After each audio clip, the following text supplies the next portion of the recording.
Hi, it's Davin Sunvik here with a catch today, and we're going to be going over hunting story number 12. So this is a Nevada horn shorter than ears pronghorn hunt, and I'm hunting with my wife. It's her first ever hunt with me, so there's going to be a bunch of mistakes and a learning experience for you in this video. So again, in case you don't know who I am, my name is Davin Sunvik with a catch today, and there's two main reasons why we make these video series.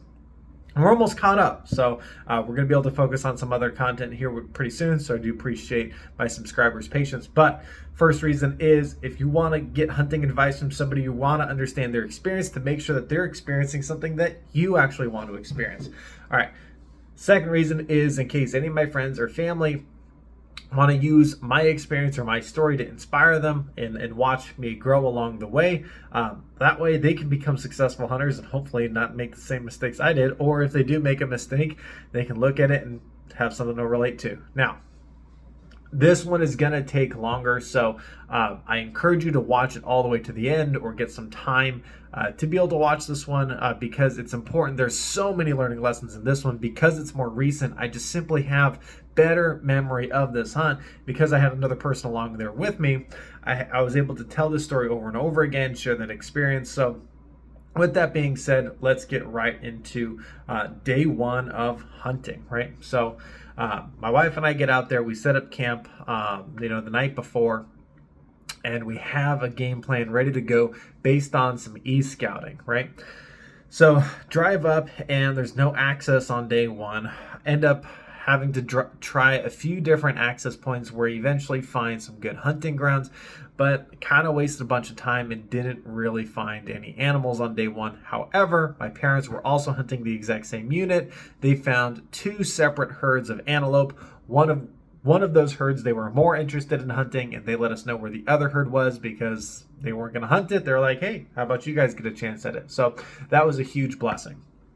So my wife and I, on the second day of the hunt, go out where that one is, and I'm glassing the rolling hills. My wife is glassing into the trees, and she spots two antelope. Now, I very rarely see antelope in juniper trees, but sometimes they are there, and that is a really good reason why you should bring new hunters into the field, is because sometimes they see things that you don't because they have a fresh set of eyes that are unbiased. It'll give you some opportunities to learn things, and so I learned something, and so now whenever I'm pronghorn hunting, I never, ever discount the juniper trees as a source of habitat for pronghorn. All right, so I go to put a stock on these pronghorn, and they're roughly 800 yards away from the vehicle. Not super far, but close enough where I definitely don't want to spook them. So I'm very, very cautious. However, I do take the first 300 yards as an advantage as soon as they walk behind a tree. I am booking it for that first 300 yards to try to get behind, to try to get some juniper trees in between myself and them. The hill's kind of curved, so they're on top of the curve where they have a great vantage point to look down. I'm at the bottom of the curve where I have a terrible vantage point to look up, and I don't have any tree cover that can protect me from their line of sight. So I have to move when they're essentially in a situation where they can't see down the hill when there is a tree blocking them. So I cover some ground. They move out of the trees, they catch me, and so I gotta, just be still for a little bit. I'm just chilling behind some sagebrush, kind of creating a plan until they're behind the next set of trees. And I see one big tree that's gonna allow me to, have a line of trees between me and them, and that's my plan, and that's how I end up getting close. So I move, put one tree in between myself and them. Usually that tree is about 50 yards away. I move up to that tree. Look out, see if there's an opportunity for me to move laterally to where a separate tree is between me and them, and then I keep moving. Now, there are times where I have to move laterally more than other times, and in those times where I have to move a little bit more, I wait until the pronghorn are behind trees or feeding or doing something that's very obvious where they can't see me very clearly. And that's what I do. And I end up getting about 75 yards away from a pronghorn at once I get closer up the hill. And my wife is texting me, and it's a great experience for her because she's able to give me advice on, where the pronghorn are moving, where I am in proportion to them, and it gives her a ton of experience to be able to see an experienced stalker move. It also gives me information on the outside to tell me how I'm doing, right? So there's some very cool back and forth. But yeah, once I'm about 75 yards away from that pronghorn, I can see it. Texts start flying in all the time, right? However, my phone's in my pocket once I see him at 75 yards because I'm like, okay, from here on out, there's nothing that she can tell me that I'm not going to be able to see with the naked eye. Now, when I first see it, it's in a situation where I can't really get a good safe shot. So I have to wait for it to move behind a set of trees. And what I do is I decide to move where that pronghorn was because it was walking upwind. Now, because it was walking upwind, I walk where it is. I look down the line where it was walking towards, and I can see it clearly. It's roughly around 100 to 125 yards. To me, that should be an easy shot. And in most situations, it is. And I would tell you, this part is a learning lesson, right? If you are one of those newer hunters and you expect to be able to kill game at 300 to 400 yards, I'll tell you from firsthand and use this as experience. You're more likely to miss at 400 yards than you are to spook game walking into 100 yards or even 200 yards, right? 200 yards or 100 yards is just not simply close enough for most stocks to get ruined. I would especially say that at 200 yards, but even at 100 yards is doable. All right, with that out of the way, I do miss the shot. There's a wide variety of reasons why I missed the shot, but I didn't understand it at the time. And I had previously, if you remember, I missed a shot on my bull elk, and then I had to correct, and I hit my bull elk on my second and my third shot. So I missed the shot, go there, expect for blood. I look for tracks. I find their tracks. I follow their tracks up, and it's clear as day. I mean, they're not wounded. There's nothing. It was a clean miss. I shot right over its back. And what happened is I was practicing my shooting in conditions that I could not replicate while hunting. So I'm shooting in a warm climate in low elevation. That causes your bullets to hit lower than you expect. I'm shooting in the field at a decline, which causes your bullet to hit higher than expected. I'm shooting in high elevation, so the bullet has less air to travel through, also causing the bullet to stay faster and therefore drop less. Another factor that I had not considered is the temperature.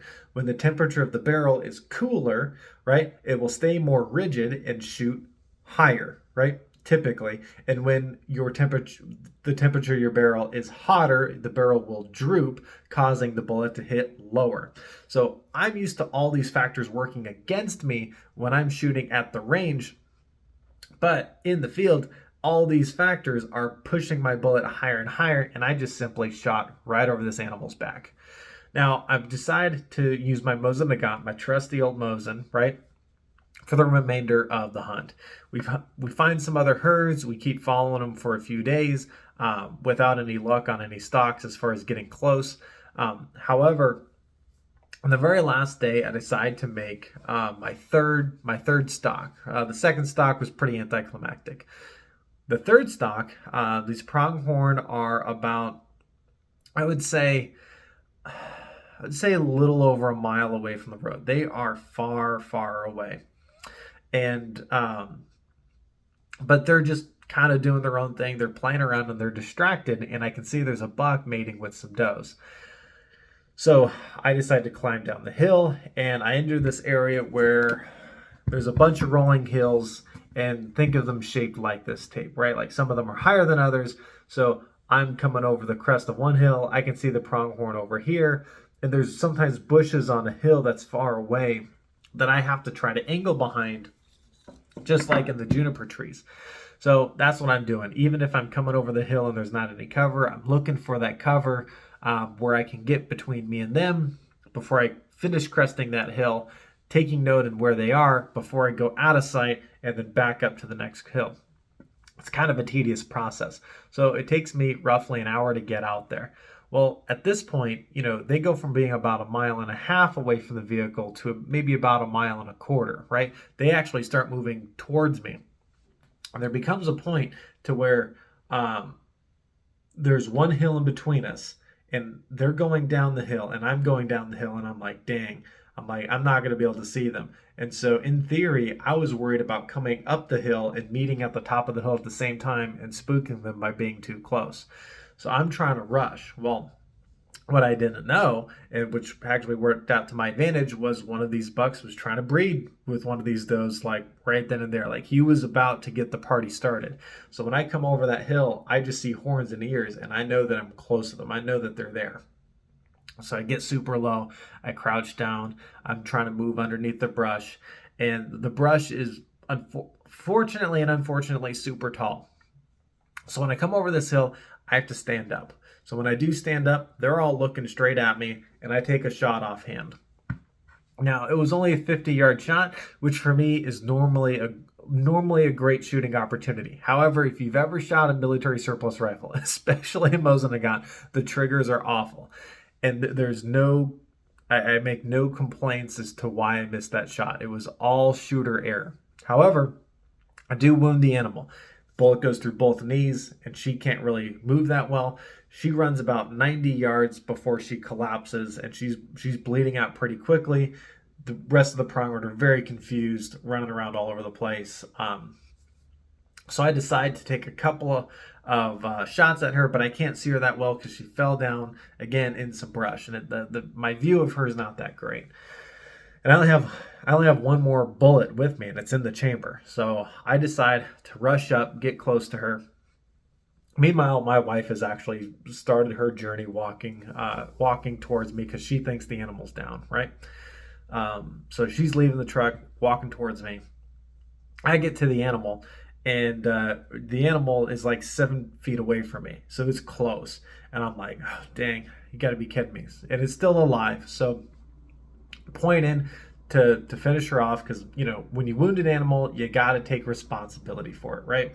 It happens. We don't like it when it does happen, but if you do it, you have to follow through on killing that animal. I aim in, and the gun goes click. Right? You got to be kidding me! Just the disappointment. But remember, it's a military surplus rifle. It has a bayonet on the end of it, so I'm only 7 feet away. I run her through with the bayonet right through the heart. She passes out, passes away within, I would say, 3 or 4 seconds. So that is a relief, but at the same time, I'm like, man, that was kind of dangerous, because you really don't want to be that close to a wounded animal. They can kick you, they can trample you. It's just it's a recipe for disaster. You really don't want to be that close to a wounded animal. So do not do what I did. But at that moment, I'm looking at my bloody rifle barrel, and I remember that I have a handgun on my hip. Yes, I had a handgun that I could have, completely ended the situation with at a distance, yet just completely forgot about it because I was under stress. So if you end up winning an animal, try to take some deep breaths and understand that you were going to be in a stressful situation, and that you were not going to be thinking as clearly as you possibly can. So take your time, but also follow through on what you need to do.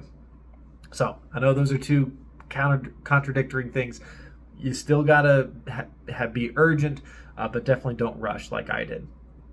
So my wife's walking her way. I give her a call, and I'm like, hey, look, we need some game bags in order to be able to pack this thing out. Grab my camouflage backpack. Well, that was another big mistake I'd make.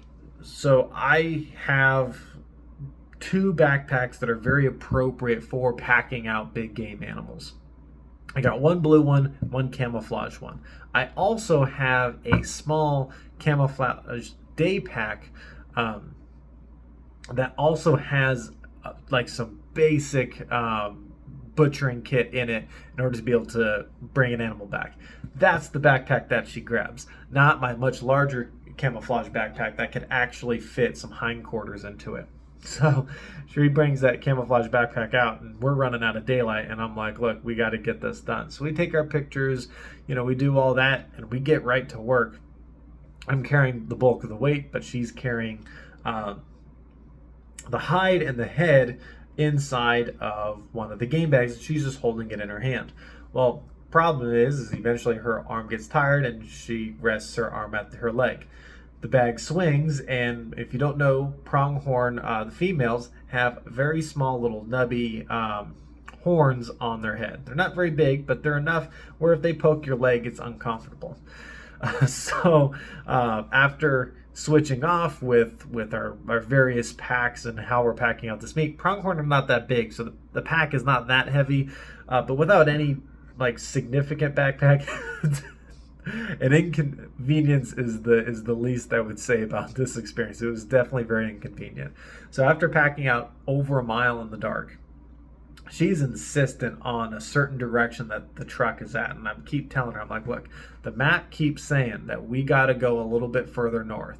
She's like, no, I want to aim this way. And she's only angled slightly further south than where I believe the truck to be. And I'm like, you know what? She walked it twice. I only walked it once. So let's just keep going in her direction. Let's keep making progress instead of arguing. So we get to the road, and the road is up this big last hill, right, and we're at the bottom of it. And so, she's afraid of falling backward down the hill because of all the weight we're carrying. I'm like, look, carry the weight in front of you, right? If you trip, you'll just fall on the meat. It's not the end of the world. We can always rinse it off later. And they're in game bags, so any sand that gets on the outside of the game bag is really not the end of the world, right? We climb up this hill, and the truck's not there, and I know it's not going to be there because I know where the truck is. And she loses it. She starts crying, and she goes, the truck's not here. Now it's an inside joke, but she was just so demoralized after putting in all this work to pack out an animal with me and to not see the truck. And I go, look, pass me the truck keys. I'll run up the road. I know exactly where the truck is. I'll drive the truck to you. Just calm down, take deep breaths, and relax, right? So she takes some deep breaths. She gives me the truck keys. I go run up, grab the truck. We get everything into the truck. By the time I got there, she's calm, and she's like, how'd you know where the truck was? I'm like, it's on the map. I knew exactly where it was. So that's the important thing about having a map and a GPS is when you're navigating at night, things are not where you think they are. You can get very disoriented very easily at night. So make sure you mark where your vehicle is with a GPS point on your phone or on your map, wherever it may be, and understand that what you're looking at may not be what you think you're looking at. So get everything packed up into the vehicle. We wash our hands, get the meat cool in the cooler. Everything's good, and I just yell like, oh, thank goodness, right? I yell woohoo like as loud as my lungs can yell, and she sees me, and she's like a little bit surprised, right? Because we're newly married. This is a side of me she hasn't seen before. We get in the truck, we start talking about what went good, what went bad, and she learns a lot about how, okay, when it comes to big game hunting, there are just certain things that you cannot avoid. You got to push through it to get that woohoo moment, right? The hunt doesn't end when you pull the trigger. The hunt doesn't begin when you see the animal. The hunt begins when you leave your house. It ends when you get back home, right? So take that with a grain of salt, right? Do not get yourself into dangerous positions because you're hunting, right? Use your tools to your advantage. Know where you are. Keep a calm head. Because had she been hunting alone with her level of experience, oh my goodness, could that situation have gone downhill way worse than it could have. I made mistakes as an experienced hunter, but I'm adaptable to know what mistakes were made, how to overcome them, how to accomplish the mission, even with less than optimal situations.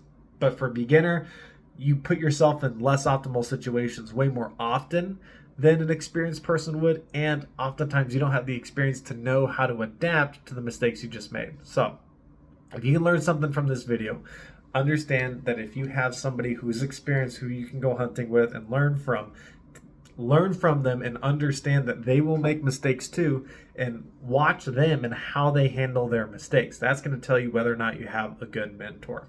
At the end of the day, this was an amazing hunt. I love the opportunity whenever I can to hunt with my Mosin. It's such a fun rifle. But if you've made it all the way to the end of this video, you are a diehard fan. I appreciate you so much. So show me that you were one of those diehard fans by leaving a comment in the comment section below. I want to hear from you on how I can make these videos better. And with that, thank you, and see you next time.